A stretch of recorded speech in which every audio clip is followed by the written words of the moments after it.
আব্দুল্লাহর সাথে জিবরিলের কথা শুন, নবীজি তো কান্না করতেছে। এই মুহূর্তে মালাকুল মউত আজরাইল ওই যে আমার আমিনা শিশুর দিকে তাকায় কাঁদতেছে। এই মুহূর্তে আমিনার রুহটা তুমি কবজ করবা। আজরাইল ডাক দেখো, এমন কথা কইেন না আল্লাহ, আমি সহ্য করতে পারতেছি না। কারণ শিশু মোহাম্মদ কান্না করে, আর শাহজিমের সবাই ফেরেশতারা কান্না করে, আসমানে ফেরেশতা কান্না করে। আমি যদি এই মুহূর্তে নবীজির মাকে নিয়ে নেই, আমার নবী তো পাগল হয়ে যাবে।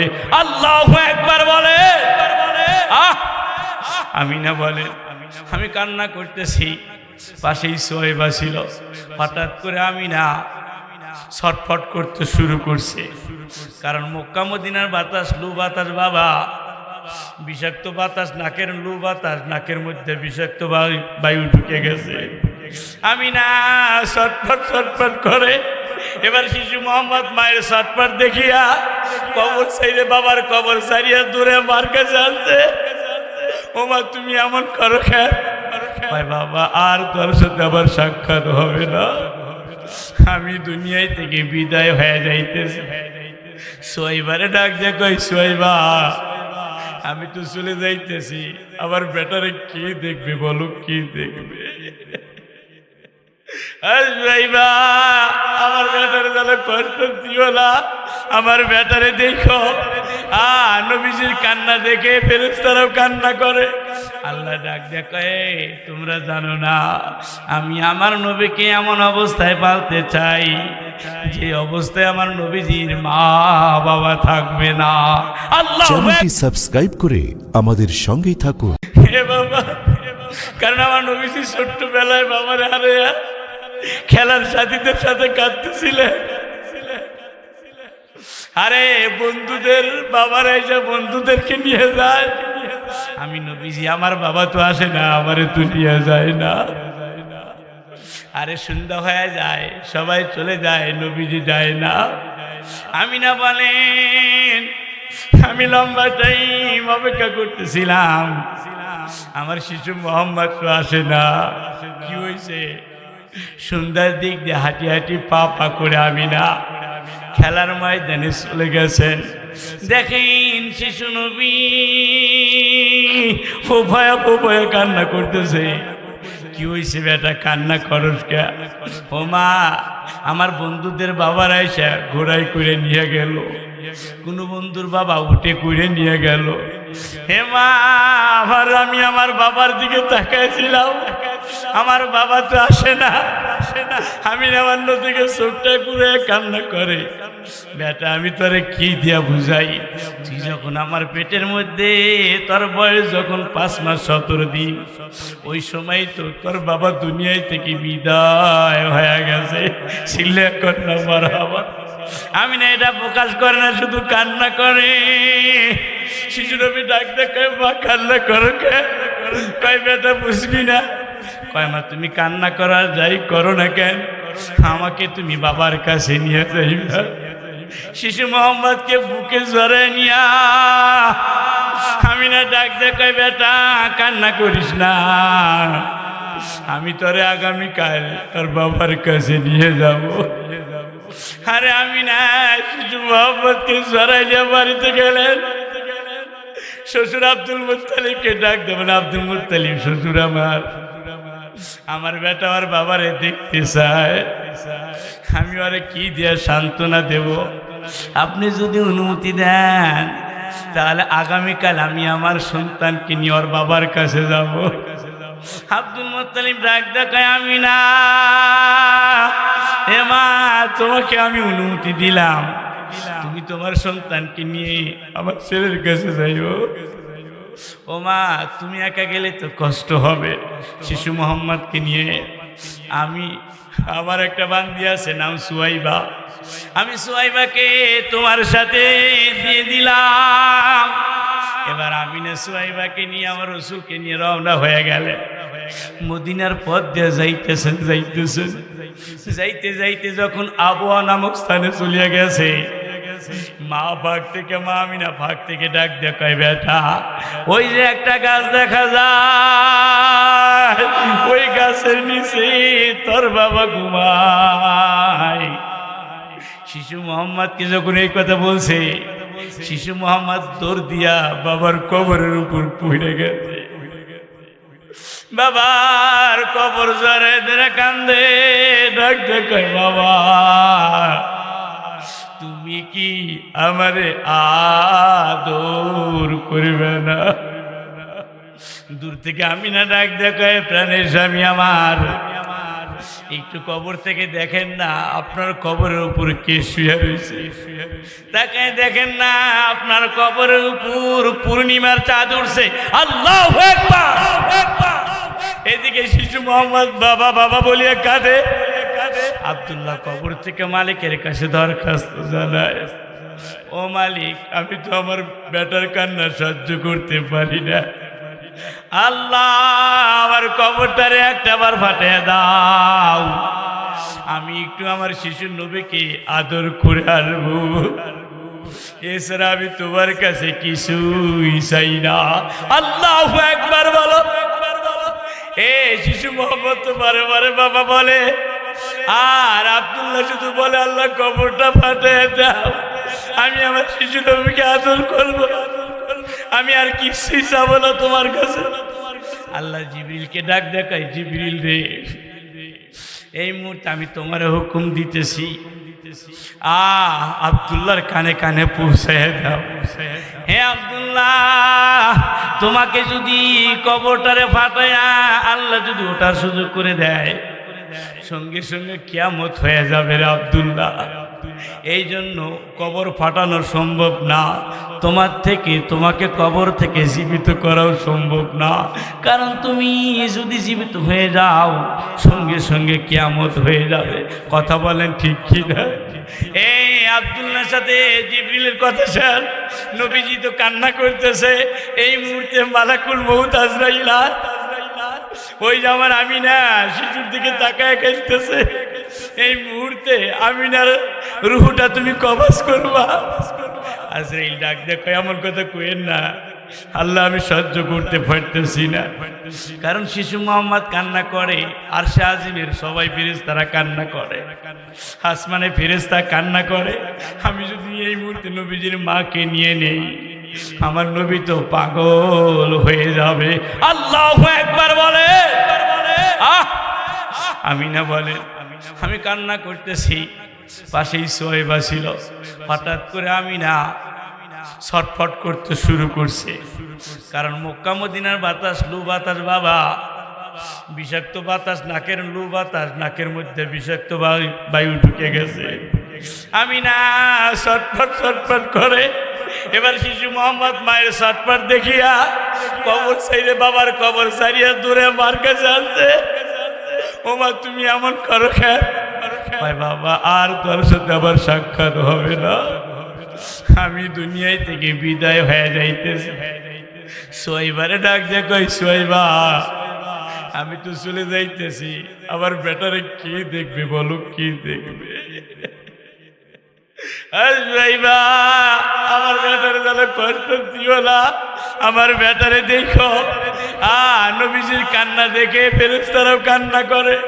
আল্লাহ ডাক দেখে তোমরা জানো না আমি আমার নবীকে এমন অবস্থায় পালতে চাই যে অবস্থায় আমার নবীজির মা বাবা থাকবে না। আল্লাহু আকবার বলে। আমি নবীজিকে ইতিম বানায় পালতে চাই, কারণ নবীজির জিম্মাদারি আমার। আমি নবীজিকে আমার নামের সাথে নাম লিখে দিছি, আমি নবীজিকে আমার চাইতো আমার নবীজিকে ভালোবাসি। সুবহানাল্লাহ বলেন, সুবহানাল্লাহ বলেন, সুবহানাল্লাহ বলেন, সুবহানাল্লাহ বলেন। এত মহব্বত করে, এত মহব্বত করে আমার নবী। এ মা তো পাগল করে জিনিস রে, আজকে মারে কষ্ট দেয়, দেখ নবীর মাহারা। ওই নবী আপনি কাঁদেন না মায়ের জন্য, বাবার জন্য কাঁদেন না, আপনি দোয়া করেন রব্বির রাহমহুমা কামা রব্বায়ানি সগীরা। হে নবী আপনার মতো যারা আমার এই কোরআনে আয়াত তেলাওয়াত কইরা কইরা মা বাবার কবরে কাঁদবে, আমি আল্লাহ তাদের জীবনের গুনাহ মাফ করব, তাদের মা বাবার জীবনের গুনাহ মাফ করব। চিল্লা কও না মারহাবা, আরো জোরে বলেন না মারহাবা। আমারি মা জননী আমারি সুখের ঠিকানা। আল্লাহু আকবার বলেন, আল্লাহু আকবার। একটু পরেই তো দোয়া করিয়ে দিব রে বাবা, আমরা তো চলিয়া যাব, কেউ তো থাকতে আসি নাই, কতক্ষণ ঠিক কিনা? এ বাজান মারা যেহেতু দেখলাম অনেক মা আসে, এই বয়ানটা অনেক সময় করছি কিনা তাও জানি না। ওই যে রাবেয়া বস্তি নাম শুনছনি তোমরা? আল্লাহু আকবার বলে। এ রাবেয়া বস্তি পুরুষের নাম না মহিলার নাম? আরে রাবেয়া বস্তি কত বড় বুজুর্গ ছিল, আল্লাহু আকবার বলেন। পানির উপর বাতাসের উপর যায় নামাজ বিছায় নামাজ পড়তো, আল্লাহু আকবার। আর ওস্তাদ ছিল হাসান বস্তি, সে কত বড় বুজুর্গ ছিল, সে পানির উপরে যায় নামাজ বিছায়া আল্লাহর কুদরতি পায় সেজদা দিত। চিল্লা কও না মারহাবা। এ রাবেয়া বস্তি ওস্তাদ হাসান বস্তিকে ডাক দেয়া বলে, ওস্তাদ আপনি পানির উপরে যাই নামাজ বিছায় নামাজ পড়েন, আপনি কি নিজেকে অনেক বুজুর্গ ভাবেননি? মনে রাখেন, পানির উপর যায় নামাজ বিছায় নামাজ পড়লেই যদি বড় বুজুর্গ হওয়া যাইতো, তাহলে আপনার আগে আল্লাহ ব্যাংকে বড় বুজুর্গ বানাইতো। চিল্লা কও না মারহাবা। ওস্তাদ দেখলেন ছাত্রী তো আমার ঠকায় দিছে, ছাত্রীকে তো একটা কথা বলতে হবে। ছাত্রী রাবেয়া বস্তিকে ডাক দেয়া কয়, রাবেয়া তুমি আমার কাছ থেকে বয়ান শোনো, বাতাসের উপরে যায় নামাজ বিছায় নামাজ পড়লে যদি আল্লাহর ওলি হওয়া যায়, তাহলে তোমার আগে তো আল্লাহ পাকে আল্লাহর ওলি বানাইতো। চিল্লা কও না মারহাবা। হাসান বস্তি চিন্তা করলেন, রাবেয়া বস্তির মতো একটা মহিলাকে যদি আমি বিবাহ করতে পারি, বুড়া বয়সে আমার কপালটা ধন্য হবে। চিল্লা কন্যা মারহাবা। কারণ রাবেয়া বস্তি কেমন মহিলা ছিল রে মা? রাবেয়া বস্তি মা, রাবেয়া বস্তি একজন মহিলা, তুই একজন মহিলা। আরে রাবেয়া বস্তি ইন্তেকালের পরে রাবেয়া বস্তির তিনটা প্রশ্ন করা হয়েছে, মান রব্বুকা ওমান দীনুকা ওমান হাজারুল। মান রব্বুকা মা দীনুকা ওমান হাজারুল। কবরের মধ্যে প্রত্যেককেই তিনটা করে প্রশ্ন করা হবে, হবে কি না? এক নাম্বার তোমার রবকে, দুই নাম্বার তোমার দিন কি, তিন নাম্বার নবীজির ছবি তাসবির দেখানো হবে। এই যে ছবি, এই ছবির ব্যক্তির নাম কি? যারা ইমানদার হবে তারা বলবে, হ্যাঁ মান রব্বুকা রব্বি আল্লাহ, আমার রব আল্লাহ, আল্লাহু আকবার বলেন। যারা দিনের পথে চলছে তারা বলবে মা দীনুকা, এর অর্থ বলবে দীনুল ইসলাম, আমার দিন হলো ইসলাম, আল্লাহু আকবার। যখন নবীজির তাসবির আমান হাজারুল, এই ব্যক্তি কে? তখন যারা মুমিন হবে বলবে হাজা নবী, সুবহানাল্লাহ বলে, সুবহানাল্লাহ বলে, হাজা নবী, ইয়া আমাদের নবী, আল্লাহু আকবার বলে, একবার বলে। আর যারা ঈমান নিয়ে কবরে যাইবে না তারা বলবে লা আদরি, লা আদরি, আমি জানি না। আল্লাহু আকবার। এ রাবেয়া বস্তি কবরের মধ্যে গেছে প্রশ্ন শুরু করছে, এ রাবেয়া বলো মান রব্বুকা ওমা দীনুকা ওমান নবিয়ুকা। রাবেয়া বস্তি মুনকার নকিরকে ডাক দে বলে, তোমরা কই থেকে আসছো আমার কবরে? আমরা আসমান থেকে আসি। এ মুনকার নকির, আসমান থেকে আমার কবরের দূরত্ব কত? কয় আসমান থেকে তোমার কবরের দূরত্ব ৫,৫০০ বছর রাস্তা। আল্লাহু আকবার, আল্লাহু আকবার। মুনকার নকির, তোমাদের কাছে আমার প্রশ্ন, এই যে ৫৫০ বছর রাস্তা অতিক্রম করে আমার কবরে যে আসছো, এর মধ্যে কি আল্লাহকে একবার বলছনি? মুনকার নকির ডাক দে বলে, না রাবেয়া রে ভুলি নাই, একটা মুহূর্তের জন্য আল্লাহকে ভুলি নাই। রাবেয়া বস্তি ডাকতে বলে, ৫৫০ বছর রাস্তা অতিক্রম করে আমার কবরে আসতে যদি আল্লাহকে না বলো, আমি রাবেয়া বস্তি ব্যবহার করেন আর যদি প্রয়োজন না হয় আমার একটু অনুমতি দেন, আমি একটু যাই নামাজ বিছাইয়া আমার মওলাকে সেজদা দেব। আল্লাহু আকবার বলেন। আমি এই জন্য অনেক জায়গায় বলছি, দেখো রাবেয়া বলছি স্বামীর অনুমতি ছাড়া কিচ্ছু করে না। অনেক মহিলা আছে স্বামী বলে এই কাজ করিও না, জোর কইরা করে, কথা কর না করে। আরে অনেক মহিলা আছে তাহাজ্জুদ পড়তে পারো তুমি, বাড়ি বাড়ি তালিম করতে পারো তুমি, আরে বেলা কিছু করতে পারো, যদি তোমার স্বামী অসন্তুষ্ট থাকে আল্লাহর কসম তোমার জাহান্নাম অবধারিত। আর কিছুই করো নাই, 5 ওয়াক্ত নামাজ পড়ছো, 1 মাস রোজা রাখছো, নিজের গুপ্তস্থান হেফাজত করছো, স্বামীর কথা অনুগত অনুসরণ করছো। আমার নবীজি হাদিসে বলছেন ফালতাদখুল মিন আইয়ি আবওয়াবিল জান্নাহ। এই 4টা কাজ যেই নারী করছে আমি আল্লাহ ওই নারীকে বলতেছি তুমি আমার জান্নাতের যে কোনো দরজায় দিয়া ইচ্ছা আমার জান্নাতে প্রবেশ করতে পারো। চিল্লা কন্না মারহাবা। এই জন্য স্বামীর অনুগত অনুসরণ করা ওয়াজিব। তুমি আমলদারি হতে পারো, স্বামী অসন্তুষ্ট হইলে জাহান্নাম তোমার, আর স্বামী যদি সন্তুষ্ট থাকে তোমার ঠিকানা জান্নাত। আল্লাহু আকবার, আল্লাহু আকবার। স্বামীর সন্তুষ্ট তোমার জান্নাত, স্বামীর অসন্তুষ্ট তোমার জাহান্নাম। এই জন্য ভাবিয়া করিও কাজ, করিয়া ভাবিও না। এই দুনিয়ার জমিনে কেউ থাকতে পারবে না, যে কোনো টাইমে চলে যাবে। কতক্ষণ ঠিক কতক্ষণ ঠিক।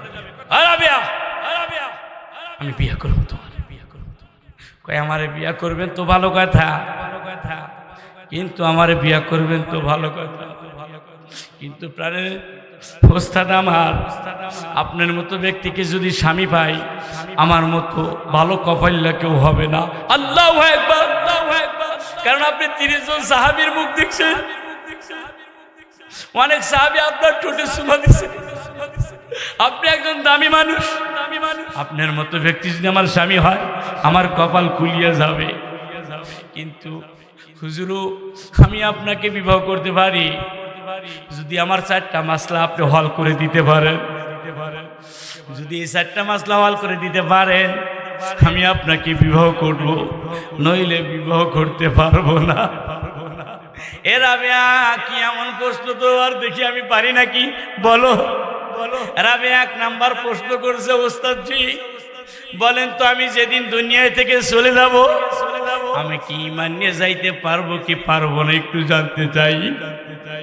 হাসান বসরি ডাক দিয়ে কয় রাবেয়া রে তুমি যেদিন মারা যাইবা ঈমান নিয়ে যাইবা কি ঈমান ছাড়া যাইবা আমি কেমনে বলবো, সবকিছু তো আমার আল্লাহর হাতে। আল্লাহু আকবার। আচ্ছা রাবেয়া দেখি 2 নাম্বার প্রশ্ন কি? কয় 2 নাম্বার প্রশ্ন হলো আমি রাবেয়া যেদিন কবরে ময়দানে শুয়ে যাব আমি রাবেয়া কি মুনকার নকিরের সওয়াল জবাব কি দিতে পারবো নাকি? হাসান বসরি ডাক দেখায় রাবেয়া রে মুনকার নকিরের সওয়াল জবাব তুমি দিতে পারবা কি পারবে না আমি কেমনে কই? হ্যাঁ 3 নাম্বার প্রশ্ন একটু বলো। কয় 3 নাম্বার প্রশ্ন ওস্তাদজি আপনার কাছে আমি জানতে চাই আমি আর আমল নামা ডান হাতে দেওয়া হবে নাকি বাম হাতে দেওয়া হবে? আল্লাহু আকবার বলা। এ বাবা হে বাইজিদ বুস্তামি রাস্তাতে যাইতেছে, একটা কুকুর আসতেছে, কুকুর দেখে কাপড়টা মোড়ায় নিছেন। হে বাইজিদ বুস্তামি যখন কাপড়টা পাঞ্জাবিটা মোড়ায় নিছেন কুকুর ডাক দেখা আল্লাহ জবানটা একটু খুলে দে, আমি একটু বাইজিদ বুস্তামির সাথে কথা বলতে চাই। আল্লাহ কয় যা আল্লাহর ওলির সাথে কথা বলবি, তোর জবানটা আমি খুলিয়ে দিলাম। এবার কুকুর ডাক দেখায় বাইজি তুমি একজন ফকির, তুমি একজন ফেকার আলেম, তোমার কাছে একটু মাসলা জানতে চাই। কি মাসলা? কুকুর বলে মাসলাটা হলো বলো বাইজি গুনাহ পাক না না পাক? বাইজিদ বোস্তামি যখন এই কথা বাইজিদ বোস্তামির কাছে যখন কুকুর বলছে বাইজিদ মাথাটা নিচের দিকে দিয়া বলে এ কুকুর গুনাহ তো না পাক। কয় এবার তোমার কাছে আমার প্রশ্ন তুমি কেন আমারে দেখে কাপড়টা মোড়ায় নিলা? কয় কুকুর তুই না পাক এই জন্য তোর সাথে স্পর্শ হলে কাপড় না পাক হবে? কয় আমার দেহ না পাক আমার দিকে কাপড়টা মোড়ায় নিলা? হে ভাইজি তোমার তো গুনাহ এটা না পাক, তোমার কলবের মধ্যে যে গুনাহ আছে এই গুনাহ নিয়ে তুমি মাওলার সামনে কেমনে দাঁড়াইবা?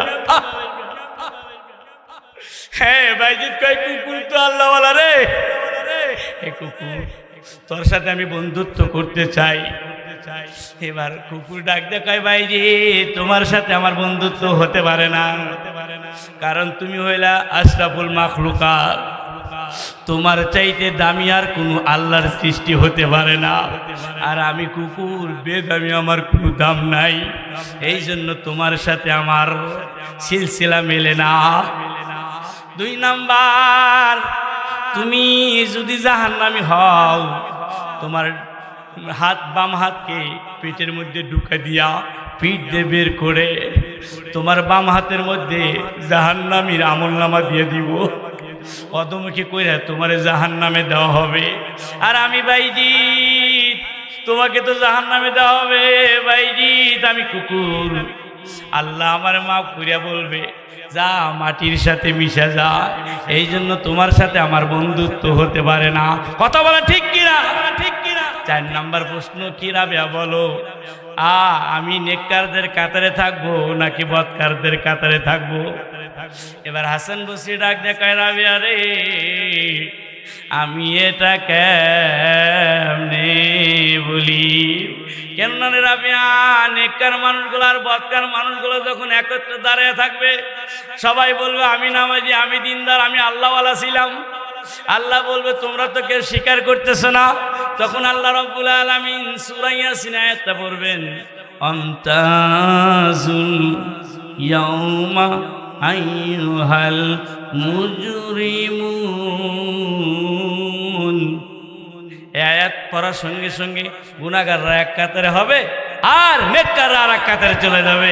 হ্যাঁ রাবেয়া বলতেছে, রাবেয়া রে হাসান বসরি কয় আমি তো জানি না যে আমি কোন কাতারে, আমি নিজেই থাকবো, তোমার প্রশ্ন কেমনে হল করব।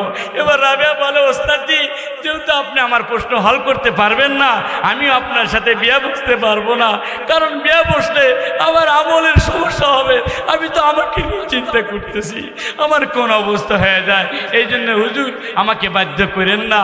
আর দেখেন রাবেয়া বসরির কি চিন্তাধারা, আমার কি চিন্তাধারা। আল্লাহ আমাদের সকল মা বোনদেরকে যেন বুঝদান করে, সকলেই বলে আমিন, সকলে বলেন আস্তাগফিরুল্লাহ রব্বি মিন কুল্লি জামবেও ওয়া আতুবু ইলাইহি লা হাওলা ওয়ালা কুওয়াতা ইল্লা বিল্লাহিল আলিয়্যিল আযীম। কষ্ট দিলাম? খারাপ লাগছে? আমল করার জন্য 2-1টা কথাই যথেষ্ট।